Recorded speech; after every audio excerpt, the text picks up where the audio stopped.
এখন দেখছেন YouTube channel Nitai media live. কখন আপনি ভগবানের চরণে যেতে পারবেন? যখন হনুমানের মতো শুদ্ধ সাধু সঙ্গ আপনার জীবনে আসবে, তখন মোহনিদ্রা ভেঙে যাবে, তখনই প্রভুর চরণে আপনি যেতে পারবেন। এই হলো সংকেত।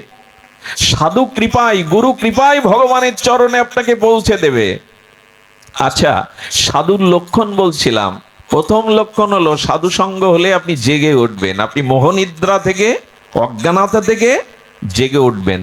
নিজের কাছে প্রশ্ন করুন তো, আজ এত বছর ধরে সাধু সঙ্গ করছেন, দীক্ষা নিয়েছেন, জেগেছি তো? কিছুটা মোহ দূর হয়েছে তো? স্ত্রী পুত্র সংসারের প্রতি আসক্তি কিছুটা কমেছে তো? যদি না কমে, জানবেন কিছু এগোনো হয়নি, পথ এগোনো হয়নি। সুধীবৃন্দ, চরই বেতি আমরা চলতে গিয়ে থেমে গেছি। সাধুর দ্বিতীয় লক্ষণ দেখুন, কথাটি বড় মার্মিক কথা। সাধুর দ্বিতীয় লক্ষণ হলো, আচ্ছা, উপাসনা কাকে বলে? উপযুক্ত আসনা ইতি উপাসনা। উপ মানে নিকটে, কাছে, আর আসনা মানে নৈকট্যে বসা, অর্থাৎ ভগবানের নিকটে অবস্থান করাকেই বলে উপাসনা। এই শ্রবণটাও একটা উপাসনা। এখন যেটা করছেন শ্রেষ্ঠ উপাসনা, শ্রবণ কীর্তন। উপাসনা ভগবানের নৈকট্যে বসা, তাই যদি উপাসনা হয়, এখানে আমরা জগতে যারা আছি সকলেই উপাসনাকারী। কারণ আমাদের স্ত্রী পুত্র টাকা পয়সা বাড়ি গাড়ি চোখের সামনে, কিন্তু হৃদয়ে কে বসে আছে? হৃদয়ে কে আছে? হৃদ্দেশ অর্জুন তিষ্ঠতি। সব থেকে নিকটে, বাড়ি গাড়ি স্ত্রী পুত্র না, সব থেকে আমার হৃদয়ের মধ্যে কে বসে আছেন? ভগবান। ভগবান আমার হৃদয়ে, আমি ভগবানের নিকটে, এটা উপাসনা। অর্থ তো তাই দাঁড়ায়। বোঝা যায় কি? ভগবানের, জয় রাধে জয় রাধে, ভগবানের নিকটে বসাকে কি বলে? উপাসনা। একটু সরে বসুন, না একটু ভিজুন, ব্রজবাসীরা 7 দিন ভিজেছিল, বসুন। জয় শ্রী রাধে। তো আমরা কি জানলাম? ভগবানের নৈকট্যে বসা, তার নাম উপাসনা। তা আমরা ভগবানের নিকটে আছি কিনা? ভগবান আমার নিকটে আছে কিনা? কিন্তু উপাসক সবাইকে বলা যাবে? উপাসক সবাই না। তাহলে এই অর্থ দাঁড়ালো কি করে যে ভগবানের নিকটে বসাটাই উপাসনা? ধ্যান দিন, ভগবান যখন আমার নিকটে, তখন আমি ভক্ত, তখন আমি সাধু নই। কারণ ভগবান সবার নিকটে আছে, সবার হৃদয়ের কীট পতঙ্গ, শুকর কুকুরের হৃদয়েও ভগবান আত্মারূপে আছেন। তাহলে উপাসক বা সাধু কাকে বলে? যে ভগবানের নিকটে, যে ভগবানের নিকটে, সে সাধু বৈষ্ণব নয়, কারণ ভগবান সবার নিকটে আছে। প্রশ্ন হলো তাহলে সাধুকে? কথাটা কিন্তু খুব রহস্যময়। ভগবানের নিকটে বাস করাটাই যদি উপাসনা হয়, তাহলে আমার সব থেকে হৃদয়ে আছে তো ভগবান, আমি উপাসক, আমি সাধক। একথা দাবি করতে পারবো? আমরা প্রত্যেকেই সাধক দাবি করতে পারবো না। কখন আপনি সাধু জানেন? আহা, আপনি ভগবানের নিকটে গেছেন, আপনি ভগবানের নিকটে আছেন, এটা সাধু না। সাধু তাকেই বলে যিনি ভগবানের হৃদয়ে স্থান পেয়েছেন। ভগবান যাকে স্মরণ করেন, ইনিই সাধু। কথাটা আবার বলা দরকার। ভগবান আমার নিকটে, এতে আমি উপাসক বা সাধু নই। শুকর কুকুরের মধ্যেও আত্মারূপে ভগবান আছে, আমার মধ্যেও আছে, সাধু নেই। যেদিন আমি ভগবানের নিকটে শুধু নয়, আমি ভগবানের হৃদয়ে স্থান পাব, সেই দিনই তিনি প্রকৃত সাধু হবেন। আমি ভগবানকে মনে করি, কিন্তু যেদিন ভগবান আমাকে বিশেষ রূপে মনে করবেন, সেই দিন আমি প্রকৃত সাধু হব। আমি ভগবানকে মনে করি, ভগবান আমায় মনে করে তো? আমি তোর কথা ভাবি, তিনি আমায় ভাবেন তো? যদি ভাবেন, তবেই আপনি প্রেমিক, তবেই আপনি বিশুদ্ধ ভক্ত। কি করে বোঝাই বলুন তো? এক অন্ধ বাবাজি রাধারমন দেখতে গেছেন বৃন্দাবনে, জন্ম অন্ধ, প্রতিদিনই যান। তাকে বলছে, বাবা কিছু মনে করবেন না, আমাদের চোখ আছে, আমরা এই রাধারমন বিগ্রহ অপূর্ব দর্শন দেখে প্রীত হই, আনন্দ পাই, ভগবত দর্শন। আপনি তো জন্মান্ধ, আপনি আসেন কেন? আপনি কি দেখেন? কি উত্তর দেবে? এটা অপূর্ব উত্তর এলো। বলে দেখো, আমি যাকে দেখতে আসি সেই রাধারমণ, আমি অন্ধ কিন্তু উনি অন্ধ না। তাই আমি তাকে দেখি আর না দেখি, সে যদি আমাকে দেখে সেটাই আমার সফলতা, সেটাই আমার সার্থকতা। অর্থাৎ ভগবান যেদিন আমায় দেখবেন, ভগবান যেদিন আমাকে স্মরণ করবেন, যেদিন ভগবানের হৃদয়ে আমার কথা স্মরণ হবে, তিনি হলেন প্রকৃত সাধু। আর ভগবান বললেন, আমার জীবনে এরকম শুদ্ধ ভক্তকে স্মরণ করা ছাড়া আমি অন্য কাউকে স্মরণ করি না। যেদিন ভগবান আপনাকে চাইবেন, ভগবান আপনার কথা ভাববেন, ভগবান আপনার চিন্তা করবেন, সেদিনই আপনি ভগবানের প্রিয় পাত্র। কোন গুণ থাকলে, কি মহিমা থাকলে, কত অনুরাগ থাকলে ভগবান আমাকে স্মরণ করবেন। ভগবান স্মরণ করেন। প্রিয় প্রেমিক ভক্তদের স্মৃতি সর্বদা ভগবানের হৃদয়ে বাজে। ভগবান এই ভক্তকে সর্বদা স্মরণ করেন। সুধীবৃন্দ, দ্রৌপদীর বস্ত্রহরণে গোবিন্দ এসেছিলেন, আর কোন মা বোনের এই এরকম মুহূর্তে ভগবান ডাকলে কাপড় হয়ে তার লজ্জা নিবারণ করে না কেন? সব নারীরে তো করা উচিত ছিল। একজন প্রশ্ন করেছে, অর্জুন আপনার এত প্রিয় কেন? তার রথের সারথি হলেন আপনি, তার ঘোড়ার জল খাওয়ালেন, রথটা মুছতেন, তা আপনি কেন ড্রাইভার হতে গেলেন অর্জুনের? কি গুণ ওর? ভগবান বললেন, অর্জুন যখন নিদ্রিত হয়, ঘুমিয়ে পড়ে, তখন ওর ঘরে যেও। কেন ওর রথের সারথি হয়েছি? তো একজন পরীক্ষার জন্য অর্জুন নিদ্রিত, ঘুমন্ত, গিয়ে কি দেখলেন জানেন?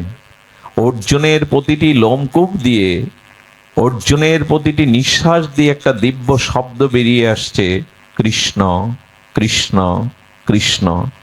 অর্থাৎ শয়নের মধ্যেও অর্জুনের নিঃশ্বাস প্রশ্বাস কৃষ্ণকেই স্মরণ করছে।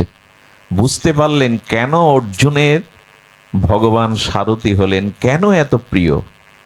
আহা, অর্জুনকে সামনে দেননি ভগবান, পিছনে দিয়ে। সারথি কোথায় বসে? যোদ্ধা থাকে পেছনে, সারথি সামনে। অর্জুন ভগবানকে বলছে, সামনে ভীষ্ম, সামনে দ্রোণাচার্য অস্ত্রগুরু, ওদের একটা বাণ যথেষ্ট আমার বুকে যদি বিদ্ধ হয়, একটা বাণই যথেষ্ট আমি মৃত্যুবরণ করতে। অর্জুনের দিকে তাকিয়ে গোবিন্দ বললেন, এই জন্য তো সামনে আমি। ওদের বাণ যদি তোমার বুকে আসে, আগে আমি বুক পেতে দেব অর্জুন, এই জন্য তো আমি সামনে দাঁড়িয়ে। কোন ভক্তের সারথি স্বীকার করেন ভগবান।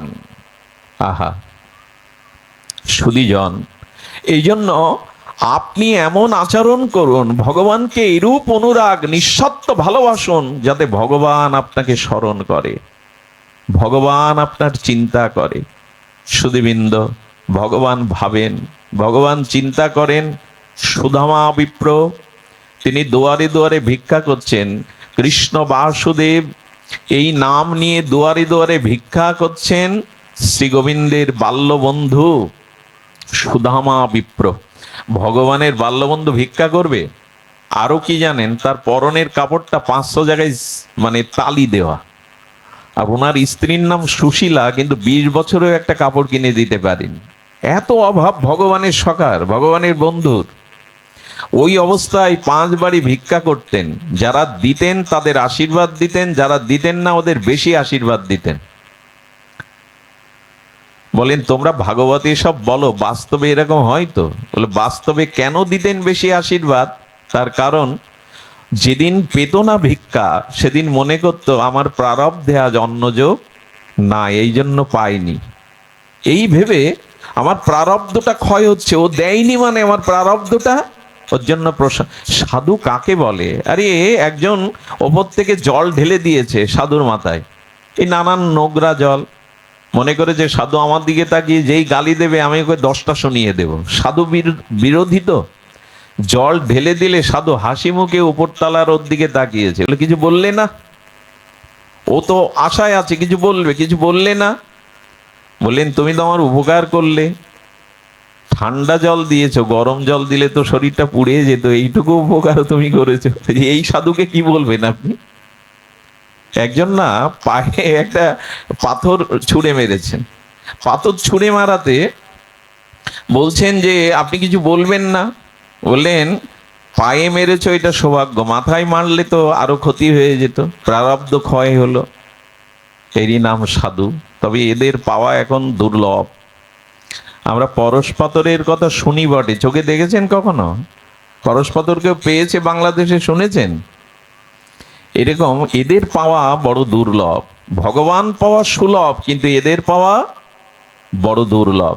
সুধীজন ধ্যান দিন তো, সুদামা বিপ্র যখন ভিক্ষা করছেন, আচ্ছা এই ভিক্ষা গোবিন্দ কি দেখেন না? ওই যে বললাম, যেদিন ভগবান আপনার কথা মনে করবে, যেদিন ভগবানের চিত্তে আপনার কথা ভাবনায় আসবে, তখনই জানবেন আপনি প্রকৃত ভগবানের শুদ্ধ ভক্ত হয়েছেন। সুধীজন, কৃষ্ণ বসে বসে দ্বারকায় কাঁদছেন। 4 বাড়ি গেছে, 4 বাড়ি দরজা বন্ধ করে বলেছে আজ ভিক্ষা হবে না, আজ অন্ন হবে না। গোবিন্দের চোখে জল দেখে প্রেয়সী বরা রুক্মিণী দেবী বলছেন, প্রিয়, আপনার চোখে জল, নিশ্চয়ই আপনি কোনো ভক্তের কথা ভেবেই কাঁদছেন, কারণ ভক্তের ব্যথা কথা মনে করেই আপনার চোখে জল আসে। আহা, গোবিন্দ দ্বারকায় কাঁদছেন। বললেন, আমার চোখের জলের কারণ দেখবে না শুনবে? বলো একটু দেখাও। গোবিন্দ বলছেন, রুক্মিণীকে আমার স্কন্ধে স্পর্শ করো। অঙ্গ স্পর্শ করে দ্বারকা থেকে, আর এই যে নগরে ভগবানেরই প্রিয় বান্ধব সুদামা বিপ্র ভিক্ষা করছেন, ওখানে ওই দূরদর্শনের মতো গোবিন্দের অঙ্গ স্পর্শ করে রুক্মিণী দেখছে যে হরি হরি গোবিন্দ গোবিন্দ করে যে বাড়িতে যাচ্ছেন দরজা বন্ধ করে দিচ্ছে, ভিক্ষা অন্ন দিচ্ছে না। 5 বাড়ি ভিক্ষা করেন, 1 বাড়ি বাকি। বলে, তোমার বাল্যবন্ধু সুদামার এই দশা, তুমি বসে বসে কাঁদছো, আরে তুমি কিছু করতে পারছো না ওর জন্য? তোমার বাল্যবন্ধু ভিক্ষা করে মানুষের দোয়ার থেকে অপমানিত হয়ে ফিরছে, তার 4টি সন্তান আজ না খেয়েই থাকবে, কিছু করো মাধব। বলে, কিছু করার নেই, কারণ সুদামার সাথে যখন আমার বন্ধুত্ব হয়, সুদামা বন্ধুত্ব মেনে নিতে চায়নি। আহা, দেখুন ভগবানের প্রিয় ভক্ত কারা। সুদামাকে অবন্তীনগরে সন্দীপনীর মুনির আশ্রমে যখন বন্ধুত্বের হাত বাড়িয়ে কৃষ্ণ বাড়িয়ে দিয়েছিল, সুদামা বলেছিল, রাজার সাথে ভিখারির বন্ধুত্ব হয় না, বন্ধুত্ব দেওয়া নেওয়ার মাধ্যমেই হয়। আমি ভিখারি ব্রাহ্মণ, আমার দেওয়ার কিছু নেই, তোমার সাথে বন্ধুত্ব মানায় না। ফিরিয়ে দিয়েছিল সুদামা। কৃষ্ণের অনুরোধে, কৃষ্ণের ব্যাকুলতায় সুদামা একটা সত্য জুড়ে দিয়েছিল, কৃষ্ণ, বন্ধুত্ব তোমার সাথে হতে পারে, তুমি কোনোদিন আমাকে কিছু দিতে পারবে না, আর আমিও তোমার কাছে কোনোদিন কিছু চাইব না। ভালোবাসা যদি বজায় রাখতে চান, এই জায়গাটায় আসতে হবে। শুদ্ধ ভক্তি যদি চান, তাহলে চাওয়া পাওয়া স্বার্থ যদি মাঝখানে দেয়াল উঠে যায়, সামান্য একটা কালো পর্দা এখানে টানিয়ে দিন, না আমি আপনাদের মুখ, না আপনারা আমার মুখ দেখতে পারবেন, একটা কালো পর্দা। আর ভগবান আর ভক্তের মধ্যে যদি অসংখ্য চাওয়া পাওয়া, সুন্দরী রমণী দাও, ঐশ্বর্য দাও, মৃত্যুর পরে মুক্তি দাও, যশ খ্যাতি দাও, এতগুলো পদ্মা আপনি দেখবেন কি করে ভগবানকে? বললেন, তোমার কাছে না আমি কিছু চাইবো মরে গেলেও, বা তুমি আমাকে কিছু দিতে পারবে না, এই সত্যে যদি রাজি থাকো তবে বন্ধুত্বের হাত বাড়াতে পারি। এটাই শুদ্ধ ভক্তি।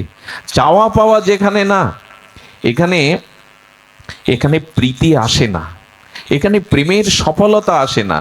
বরঞ্চ এক কাজ করো, চেয়েও না পারলে দিয়ে যাও, সর্বস্ব দিয়ে যাও। তবে যারা দিতে শেখে তাদের পাওয়াটায় আসে। যারা দিতে শেখেনি, কুয়ো থেকে যত জল তুলবেন কুয়ো তত জল সাপ্লাই দেবে। 2 বছর কুয়োর জল তোলা বন্ধ করুন, কুয়ো বুঝে যাবে। দিতে পারলেই তার পাওয়া আসে, যে দিতে পারে না, দেওয়ার জন্যই তো জগৎ। একটু একটু মিলিয়ে নিন তো, নদীর জল কি নদী নিজে পান করে না অন্যের জন্য? গাছের ফল, বৃক্ষের ফল কি বৃক্ষ নিজে আস্বাদন করে না অন্যের জন্য? গাভীর বাটের দুগ্ধটা কি গাভীর জন্য না বৎস বা অন্যের জন্য? মায়ের বুকের দুগ্ধটা তো সন্তানের জন্য, নিজের জন্য নয়। আকাশের চাঁদের কিরণ তো চাঁদের জন্য নয়, জগতের জন্য। এই বায়ু, সূর্য কিরণ সবই অন্যের জন্য। শুধু আমরাই জগতে অন্যের জন্য হতে শিখলাম না। আর অন্যের জন্য যতদিন না হবেন, ততদিন ভগবান আপনার দিকে ফিরে তাকাবে না। আমরা এই জন্য সাধু কারা জানেন? সাধু যারা সংগ্রহ করতে ভালোবাসে না, যাদের জীবনে ত্যাগ আছে, এরাই সাধু। ভোগীকে আজ পর্যন্ত কেউ সাধু বলেনি, কোনো শাস্ত্রই বলেনি। ভোগীকে আজ পর্যন্ত কেউ সাধু বলেনি। স্বামী বিবেকানন্দ মনে আছে, চিকাগোয় যাওয়ার আগে 500 টাকা ওনার জন্য এই জাহাজ ভাড়া তুলেছিল। ঠাকুরের আদেশ পায়নি বলে ওই 500 টাকা আবার ফিরিয়েও দিয়েছিল। স্বামীজি যখন গিয়েছিলেন তার হাতে পয়সা কড়িও ছিলেন না, চিন্তা করতে পারেন। সেই সময় চিকাগো শহরে বিশ্ব ধর্ম সভায় তার হাতে কিছুই নেই। কোথায় থাকবেন, কি খাবেন, তার কাছে কোনো ডলার নাই। কে তাকে বিশ্ব জয় করতে শেখালো? আসলেই যারা দিতে জানে, ত্যাগ বৈরাগ্য জানে, এরাই জগৎকে বীর ভোগ্য বসুন্ধরা, এরাই বীর। ত্যাগীরাই জগতে কিছু পায়। ত্যাগ ছাড়া আজ পর্যন্ত কিছু হয়নি। ভোগীদের দিকে দৃষ্টি ফিরিয়ে নেয় সকলেই। যখনই দেখবেন যে আপনার কাছে আমার কিছু চাওয়া পাওয়ার স্বার্থ আছে, তখনই বিবেক থেকে, চিন্তা থেকে, শ্রদ্ধার আসন থেকে আপনি নেমে পড়বেন। আর আপনাকে শ্রদ্ধার আসনে কেউ বসাবে না। এই জন্য সাধু জীবনটা ত্যাগ ও বৈরাগ্যের।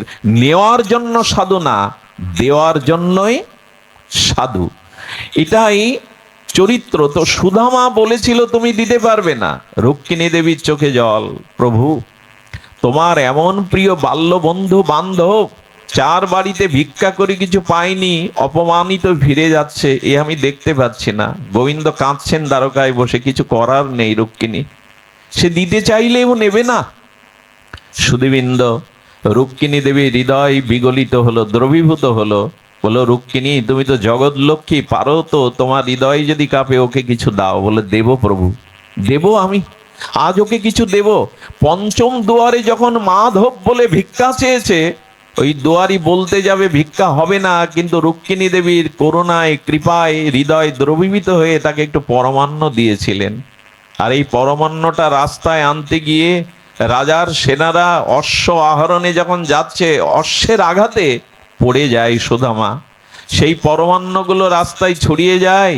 একটি কুকুর এসে সেই পরমান্ন যখন পাচ্ছে, তখন দ্বারকার দিকে মুখ করে এই সুদামা বিপ্র স্তুতি করে বলেছিল, মাধব, হে সখা, তোমার কত করুণা, কত দয়া। বাড়িতে 4টি সন্তান অপেক্ষা করে আছে, পিতা এক মুষ্টি আনবে, মুখে দেবে। স্ত্রী অপেক্ষা করে আছে দরজায়, সন্তানের ক্ষুধা তৃষ্ণায় কাতর, মা মা বলে খেতে চাইছে, আর সেই অন্ন কুকুর খাচ্ছে। তাতে গোবিন্দকে স্তুতি করছেন। কোন ভক্তের কথা ভগবান ভাবেন? কোন ভক্তের কথা ভেবে ভগবানের চোখে জল আসে? ভগবানের হৃদয়ে কোন ভক্তের আসন? বললেন, রুক্মিণী দেবী বললেন, কুকুর খাচ্ছে, তোমাকে ধন্যবাদ দিচ্ছে। বাহ! কেন দিচ্ছে জানো রুক্মিণী? সুদামার মুখে শোনো। দূরদর্শনের মতো দেখাচ্ছেন। সুদামা বলছেন, আমার প্রারব্ধে, আমার সন্তানের প্রারব্ধে আজ অন্নযোগ নাই, কিন্তু আমার দ্বারা এমন একটি প্রাণীর সেবা তুমি করিয়ে নিলে, আমার হাতে দিয়ে আবার সেবা করিয়ে নিলে ভগবান। এটাই তোমার কাছে কৃতজ্ঞতা যে আমার দ্বারা একটি প্রাণীর সেবা হলো আজ। এদের কথা ভগবান ভাববে না তো আমার কথা ভাববে? এদের দিকে চেয়ে ভগবানের চোখে জল আসবে না তো আমার কথা ভাববে? বিষয় বাসনায়, অহংকার, কামনায় ডুবে আছি, আমার কথা ভগবান ভাববে? ভাববে না। ভগবান সকলের হিতকারী, ভগবান সকলের কল্যাণকারী। সূর্যের কিরণ যেন কাউকে অপেক্ষা করে না, সবাইকে সমভাবে বন্টন করে। ভগবানের নিরপেক্ষতা তেমনি। কিন্তু উনি বলেছেন, ভক্ত নিষ্কিঞ্চন শুদ্ধ প্রেমিক ভক্তকে আমি তার কথা ভাবি। সে যেমন নিত্য নিরন্তর আমার কথা ভাবে, তেমনি আমি তার কথা ভাবি। শুধু ভক্তগণ, এই জন্য ভক্তকে ভগবান যেদিন ভাববেন, ভক্তের কথা স্মরণ করে গোবিন্দের চিত্তে যেদিন বিগলিত হবে, সেই দিনই জানবেন আপনার ভক্তি, আপনার সাধু মহিমা, আপনার ভগবত ভক্তি ভগবান গ্রহণ করেছেন। ভগবান আমার কাছে আছেন এটা বড় কথা না, আত্মরূপে তো আছেন। আমি যেন ভগবানের হৃদয়ে স্থান পাই। ভগবান এরূপ ভক্তের কথা ভাবেন। মনে আছে, সুরদাস পদ লিখত, অসুস্থ অবস্থায় যখন প্রাণ ত্যাগ করবে, আর শ্রীনাথজি এসে বলছেন, তোমার শেষ ইচ্ছা কিছু আছে? সুরদাস বলেন, ইচ্ছা ছিল হাতে করে কিছু পদ লিখবো, 1 লক্ষ পদ লিখবো, কিন্তু ৭৫,০০০ পদ লিখেছি, ২৫,০০০ পদ বুঝি এ জন্মে আর লেখা হলো না। শ্রীনাথজি মৃদু হেসে বলছেন, সুরদাস, ভক্তের ইচ্ছা তো আমি অপূর্ণ রাখি না। তোমার জানা নাই, তোমার অজান্তে ২৫,০০০ পদ আমি নিজে রচনা করে এসেছি তোমার খাতায়। ২৫,০০০ পদ আমি নিজে রচনা করে এসেছি। সুরদাসের যত পদ আছে ১,০০,০০০ অধিক পদ, তার ২৫ পদ ভগবান নিজে হাতে লিখেছিলেন। আরেকটি ঘটনা বড় বিরল, আপনাদের জানা আছে। ভক্ত কবি জয়দেব এই কেন্দ্রবিল্লু গ্রামে অজয় নদীর তীরে এই বিখ্যাত আমাদের গীত গোবিন্দের রচয়িতা জয়দেব, এই জয়দেবের গীত গোবিন্দ না শুনলে জগন্নাথ ঘুমায় না।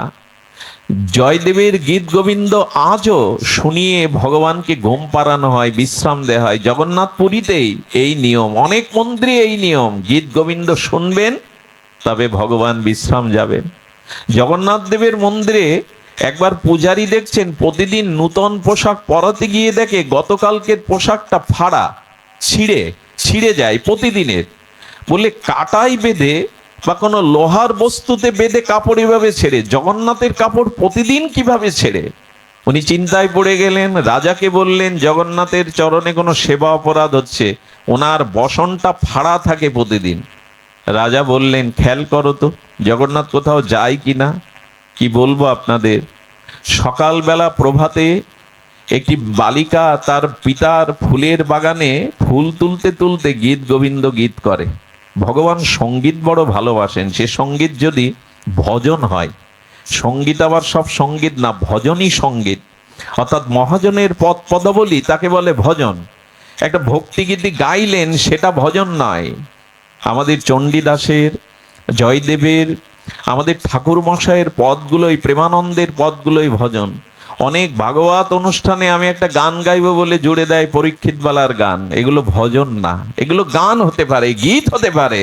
মহাজনের পদ পদাবলী হলো নিজের মন গড়া কল্পিত কোনো জিনিস গাইতে নাই ভগবতে, কারণ এখানে ভগবান শুনতে আসেন, শ্রবণ করতে আসেন। ভগবান মহাজনের ভক্তের পদ পদাবলী ছাড়া অন্য কিছু শোনেন না। দাদাজি এখন কীর্তন করেন, এনাদের মতো শুদ্ধ ভক্তের কীর্তন ভগবান শ্রবণ করেন। কীর্তনে রস থাকতে হবে, মহাজনের পদ পদাবলী থাকতে হবে।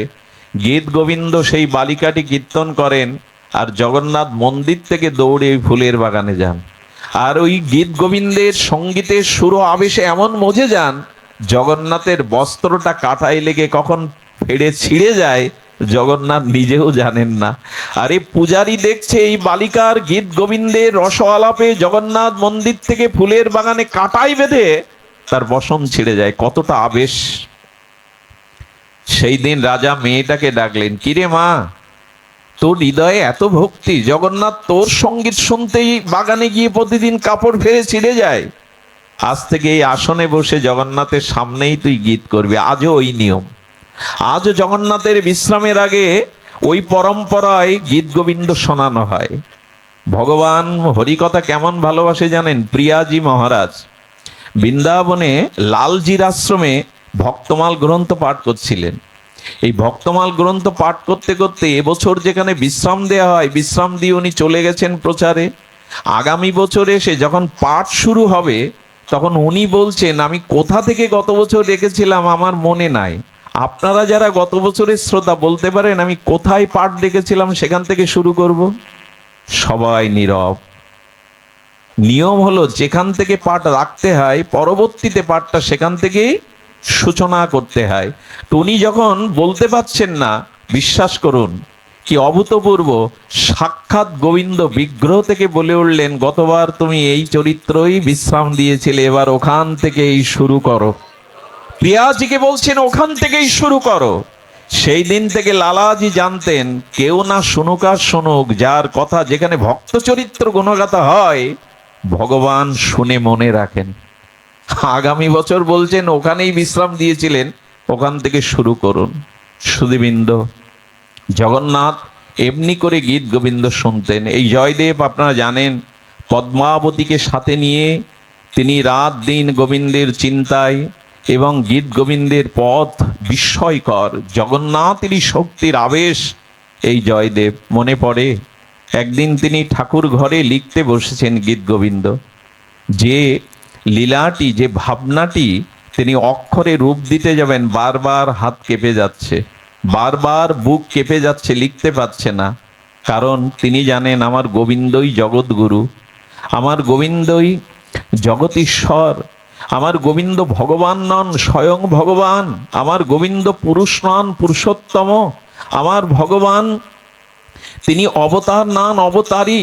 কিন্তু রাধারানীর ধ্যানে রাধারানী এসে যাচ্ছে, রাধারানী প্রেমগুরু, গোবিন্দ প্রেমগুরুর শিষ্যা। এখন গোবিন্দ কি রাধারানীর চরণ বুকে নিতে পারবেন? এই লাইনটা লিখতে পাচ্ছেন না। জগৎগুরু প্রাণনাথকে রাধারানীর প্রেমময়ী চরণ মস্তকে ধারণ করবেন, বুকে ধারণ করবেন, এই পদ উনি লিখতে পাচ্ছেন না। বারবার কলম কেঁপে যাচ্ছে, হাত কেঁপে যাচ্ছে। সুধীবৃন্দ কলম রেখে দিয়ে পদ্মাবতীকে বললেন, গঙ্গা থেকে স্নানে যাচ্ছি। উনি গঙ্গা স্নানে চলে গেলেন। কেন্দ্রবিল্লু গ্রাম থেকে অজয় নদী অনেকটা দূরে, একটু সময় লাগে। কিন্তু কি হলো জানেন? জয়দেব আজ তাড়াতাড়ি ফিরে এলো, এসে পদ্মাকে বলছে, পদ্মা বসন দাও। বসন পড়লেন, তাড়াতাড়ি তিলক নিলেন। তিলক নিয়ে তিনি গীত গোবিন্দ রচনার জন্য ঠাকুর ঘরে প্রবেশ করলেন। প্রবেশ করে নিজে কলম নিয়ে গীত গোবিন্দের বাকি অংশটুকু সমাপন করে তিনি এসে বলছেন, প্রসাদ দাও। সুধীবৃন্দ পদ্মাবতী প্রসাদ দিলেন। প্রসাদ পাওয়ার পরে বিশ্রাম মন্দিরে গেলেন। পদ্মাবতী এবার প্রসাদ পেতে বসেছে। ঠিক যখনই প্রসাদ পেতে বসেছে, ও সুধীবৃন্দ, কোনো ভাগবতে যদি কোনো মহতের আগমন ঘটে, সেই অনুষ্ঠান পূর্ণতা পায়। আপনারা জানেন আমাদের মাঝে আমাদের বাবা রাহুল কৃষ্ণ দাস বাংলাদেশের অন্যতম একজন শ্রেষ্ঠ প্রচারক, যুবকদের যিনি হ্যামিলনের বাঁশিয়ালার মতো নাচিয়ে ভগবতমুখী করেছেন, কীর্তনমুখী পাঠমুখী করেছেন। ওনার সবগমনকে আমরা সবাই জয়ধ্বনি মঙ্গলধ্বনি দিয়ে বরণ করি, এবং ওনার সাথী যারা এসছেন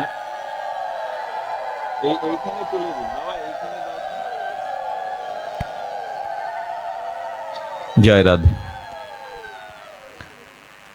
ওনাকে নিয়ে আসুন বাবা, এইখানে তুলে দাও। জয় শ্রী রাধে।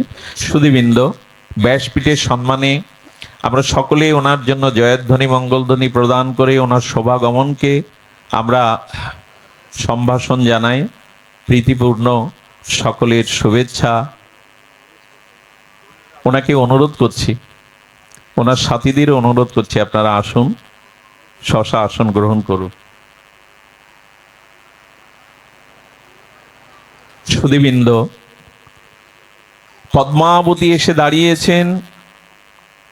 অজয় নদীর তীরে স্নান করে পদ্মাবতীর সেই প্রসাদ পাওয়ার মুহূর্তেই, বাবা আসুন,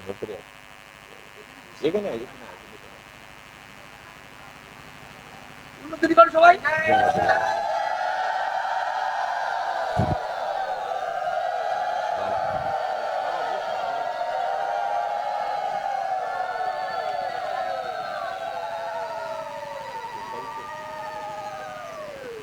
সুধীবৃন্দ, ব্যাসপীঠের একটি নিয়ম আছে, যদি গুরু মহারাজও আসেন ব্যাসপীঠ থেকে উঠতে নেই, এটা ব্যাসপীঠের সম্মান। এই জন্য আমি বসে থেকেই তাকে অভিবাদন জানালাম। ব্যাসপীঠের একটি নিয়ম আছে, এখানে যদি গুরু মহারাজও আসেন ব্যাসপীঠ থেকে ওঠার নিয়ম নেই, বসে থেকেই সম্ভাষণ, অভিনন্দন, অভিসঞ্চিত করা উচিত।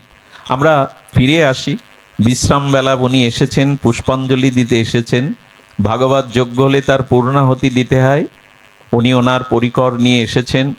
আমার অনেক দিনের ইচ্ছা ছিল, উনি এই অঞ্চলে এসেছেন, মনে মনে অভিলাষও ছিল, কিন্তু সাহস পায়নি। ওনার ব্যস্ততা, ওনার হরিকথা, ওনার ভাগবত ক্লাস, এর মধ্যে উনি সময় দিতে পারবেন কিনা। তো আজ ঈশ্বরের ইচ্ছা, কোনো মহৎ যদি, কোনো ভাগবত প্রবক্তা যদি কোনো ভাগবত নিকেতনে উপস্থিত হন, জানতে হবে সেই অনুষ্ঠান ভগবান স্বীকার করেছেন, ভগবান পূর্ণতা দিয়েছেন। জয় শ্রী রাধে। পদ্মাবতী জয়দেবকে দেখে বলছেন, বাহ, জয়দেব তিনি ছিলেন আদর্শ গৃহী, ভাগবতময় জীবন। পদ্মাবতী জয়দেবের অধরামৃতই প্রতিদিন পেতেন। সুধীবৃন্দ, সেই অধরামৃত অগ্রে আজ পদ্মাবতীকে পেতে দেখে গোবিন্দের চিত্তে কিছুটা ব্যথা লাগলো। এই যুগল ভজনে, মাধুর্য ভজনে, সেই ভজনে কোথায় আঘাত আনলো। পদ্মা আমাকে রেখে আজ অগ্রে প্রসাদ পাচ্ছে। দূরে দাঁড়িয়ে বলছেন, পদ্মে তুমি আজ অগ্রে প্রসাদ পাচ্ছ। পদ্মাবতী পরীক্ষায় পড়ে গেছে। এই অগ্নি পরীক্ষার মাঝে দাঁড়িয়ে পদ্মাবতী বলছেন, কেন পরীক্ষা নিচ্ছেন? আমার উপায় কি? এক পতি ঘরে আর এক পতি বাইরে দাঁড়িয়ে আমি যাব কোথায়? প্রভু আপনি এলেন, গীত গোবিন্দ লিখলেন, আর আপনি প্রসাদ চেলেন, প্রসাদ পেলেন, আমি তো আপনারই অধরামৃত পাচ্ছি। জয়দেব বিস্ময় প্রকাশ করে এই অনুভবী ভগবানের প্রিয় ভক্ত জগন্নাথের আবেশ যার মধ্যে, উনি ভজন কুঠিরে গিয়ে গীত গোবিন্দের পৃষ্ঠা উল্টে দেখলেন স্বয়ং ব্রজনাথ, স্বয়ং গোবিন্দ তার অবশিষ্ট মনের অভীষ্ট পথ নিজেই রচনা করে গেছেন। আমার বলবার অভিপ্রায় এইটুকু, আমি ভগবানকে মনে করি এটি বড় কথা নয়, ভগবান আমাকে স্মরণ করেন কিনা এটাই বড় কথা। আমার নির্দেশে ভগবান আছেন এটা বড় কথা না, আমি ভগবানের হৃদয়ে স্থান পেয়েছি কিনা এটাই মহিমা, এটাই মাহাত্ম্য। তো আজ ভগবান নিজে গীত গোবিন্দে তার শ্রীহস্তে তার অবশিষ্ট পদ লিখে জগৎকে জানিয়ে গেলেন যে শুদ্ধ প্রেমিক ভক্তকে আমি হৃদয়ে স্মরণ করি। দীর্ঘ হরিকথার এই শেষ মুহূর্তে আমি আর সময় না নিয়ে বিষয়ী মানুষ, সেই দূর যাত্রা বিষয় ফিরে যেতে হবে। সময় অনেকটাও অতিবাহিত হয়ে গেছে, আর বাকিটুকু আমার অভিন্ন হৃদয়ে সু, যিনি অনেক দূর থেকেও অন্তরে আমার নিকটে, যার হরিকথা প্রবচনে বিশেষ করে আমি যে স্বপ্নটা ছোটবেলা থেকে দেখতাম, যুবকরা কবে জাগবে, আমাদের এই সনাতন হিন্দু সমাজে যুব শক্তি কবে জেগে উঠবে, তারা প্রথম সারিতে এসে ধর্মের ধ্বজা ধরে কবে দাঁড়াবে। তো সেই কাজটা তার শ্রীগুরু মহারাজ কৃপা করে তার মধ্যে দিয়ে জাগিয়েছেন। আজকের এই ভগবত যজ্ঞে পূর্ণাহতি আমাদের পরম প্রবক্তা, পরম জাগরিত যুব জাগরণের যিনি অগ্রাধী নায়ক, আমি সেই শ্রীমৎ রাহুল কৃষ্ণ দাস মহাশয়কে নিবেদন করছি আজকে ভাগবতের পুষ্পাঞ্জলি, ভাগবতের পূর্ণাহুতি প্রদানের জন্য। আপনাদের সকলের চরণে দণ্ডবাদ জানিয়ে তার শ্রীমুখেই আজকের ভাগবতের পুষ্পাঞ্জলি এবং শ্রদ্ধাঞ্জলি আমরা শ্রবণ করেই পাঠ বিশ্রাম রাখবো। জয় শ্রী গুরু প্রেমানন্দে গৌর হরি বল। জয় শ্রী রাধে।